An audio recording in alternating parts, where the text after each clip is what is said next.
amigos do Polícia Já. O programa aqui entra no ar hoje com uma denúncia grave, gravíssima. Empresário de futebol aplica golpes no ABC, Baixada Santista, Santa Catarina, Espírito Santo e também outros lugares que não temos informações ainda dos lugares que ele aplicou esse golpe de estelionatário. E para falar sobre isso, estamos aqui com um convidado, uma vítima do falso empresário de futebol conhecido como Renato Costa. Estamos com o Roberto, e o Roberto vai falar como conheceu esse falso empresário da bola. Boa tarde, Roberto. Boa tarde, prazer em estar falando aqui nessa emissora e tal. Certo, Roberto. Diga pra gente como você conheceu o falso empresário da bola e o que ele prometeu a vocês.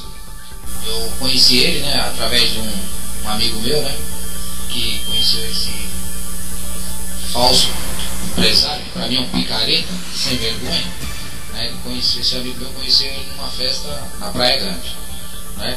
Então, esse amigo meu conheceu ele nessa festa de evento e através disso daí ele se conheceram lá falando com meu amigo, que era empresário de jogador de futebol, e começou a conversar com meu amigo e falando que esse meu amigo não tinha uns contatos no meio do futebol vaziano, né? E a partir disso daí esse amigo meu falou assim: olha, eu não trabalho muito com esse negócio de futebol, nem conheço muito disso daí, mas a gente tem uns amigos que gostam muito de futebol na várzea, né, que a gente tem uns contatos e pode estar te indicando. Aí ele pediu para esse amigo meu me procurar e apresentar alguns meninos para ele, né. Daí o que aconteceu? Aí ele marcou um almoço numa churrascaria e me ligou e pediu para mim ir lá. Aí chegando lá encontrei esse picareta aí junto com o meu amigo, né. Estava conversando e tal, eu levei um DVD de um garoto. Após isso a gente começamos a fazer amizade com esse cara, né? E a partir daí foi que a gente começamos a tentar fazer um trabalho com ele, achando que ele era uma pessoa certa e honesta, né? Mas a gente no final acabou vendo que não é nada disso, né? Que as coisas também não vêm tão fácil assim. O que ele prometeu para vocês? Disseram que ele tinha contato com Renato Gaúcho e também com Vanderlei Luxemburgo, hein? Exato, a partir desse momento que a gente fez amizade com ele, começamos primeiro a averiguar um pouco assim do que era mesmo realmente. Ele realmente acabou mostrando algumas procurações de jogadores famosos, como o Rodrigo Souto do Santos. Falou que tinha porcentagem desse jogador e a princípio tinha até uma comissão, né, de porcentagem em cima desse jogador, né? E a partir daí ele mostrou também um documento que tinha o nome dele com o Luxemburgo, né, falando que tinha parceria com alguns jogadores dele do Luxemburgo, né, e que era muito amigo pessoal do Luxemburgo, né.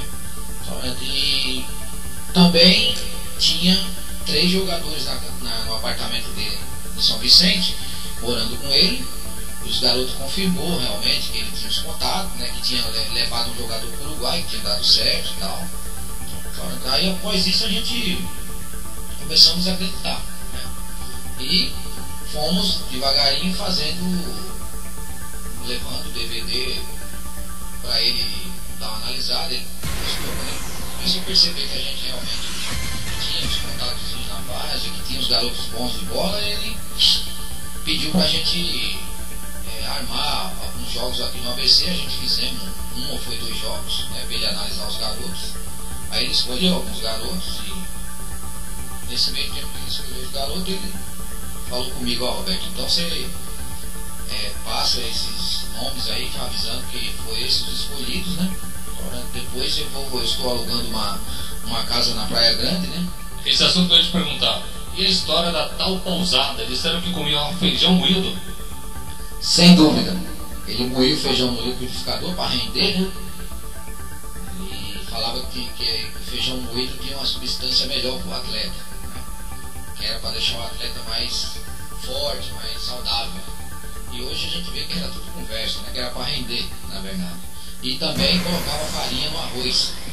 E a farinha tinha uma substância que ia deixar o atleta com mais vigor físico, né? Como você sabe, como a gente não tem muita experiência nesses assuntos, né? Você acaba acreditando, né? Mas A história da pousada foi isso daí. Também que ele, após que ele alugou essa pousada lá, a princípio ele passou para nós que nós só ia trabalhar com 22 jogadores, no máximo 25.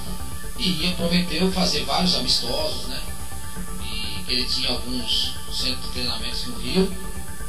E depois disso ia fazer um trabalho de um mês no máximo aí na Praia Grande, para depois ir para o Rio. Do Rio ele ia preparar os garotos mais um mês lá, e após isso ia levar alguns para a Arábia, Turquia e Bélgica. Essa história de Arábia, Turquia e Bélgica, você pediu para os garotos comprarem passaporte, tirarem passaporte, comprarem mala e pedirem empréstimo no banco, é verdade essa história? É, tudo verdade, né? Porque na verdade ele começou a cobrar de cada um jogador R$1.300, que ele falava que era para profissionalizar, tirar passaporte e tal, né? Aí os garotos pagou essa quantia. Aí após isso que os garotos tinham pago, depois ele inventou uma outra despesa, uma tal de AGAP, eu nunca ouvi falar nisso, mas que ele passou para nós, que era um seguro-desemprego que o jogador ia ter direito se o jogador ficasse desempregado. E aí ele começou a mandar os meninos depositar R$90 na conta do filho dele, né?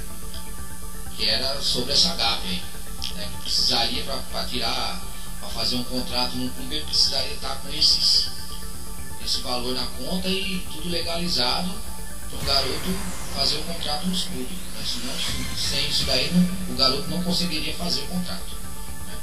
Então, e após isso, aí a gente começamos a fazer o trabalho lá na pousada, né? Ele me pediu até para ir junto com o treinador para acompanhar, né?